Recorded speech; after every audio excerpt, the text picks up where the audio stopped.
Ha. Qo'rchada, o'zbekchasi. Pisochnik turbichka sizlar uchun. Xamir tayyorlash jarayoni. Un, yog' qorib olamiz qo'l yordamida. Tayyor bo'ldi. Un bilan yog' aralashib ketishi kerak. Smetana solamiz.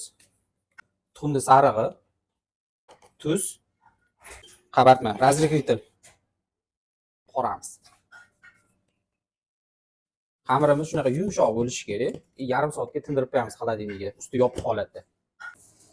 Uy sharoitida turbicha ham qolipini yasashni o'rgataman. Hammada ham bo'lmaydi.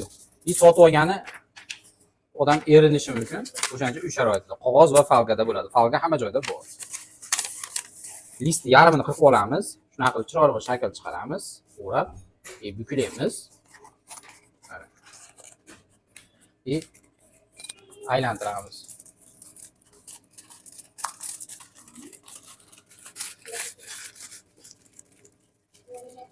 Qolipimiz tayyor.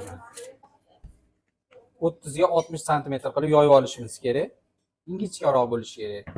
Xamirimizni qalinligi. Yoydi, endi 2 sm dan kesib olamiz. Yasagan qolipimizga chiroyli qilib shunaqa qilib o'rab olamiz. Sal-sal ustiga chiqishi kerak. Oshiqcha ochilib qolmasligi kerak. Tayyor, o'rab bo'ldik. 180 gradusda 25 minut davomida pishirib olamiz. 25 yo 30 minutda pishib chiqadi. Qizil bo'lishi kerak, zolotoy rang bo'lishi kerak.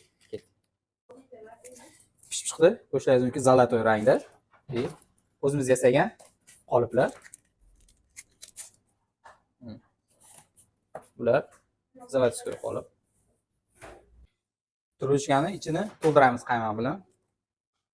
Ozgina konfi. Yana qaymoq. Konfi sochni qilib beradi. Turishgamiz tayyor. O'ta pisochnik. Taylab ko'ringlar. Ta'miga baho beradilar. Yedirib ko'ramiz. Qani, Odina opa, yeb ko'ringchi. Mazasini. Aldamasdan ochiq gapiring. Hali, yaxshi? Zo'r. Mazza. Demak zo'r. Tavsiya qilaman hammalaringga. Demak o'xshab.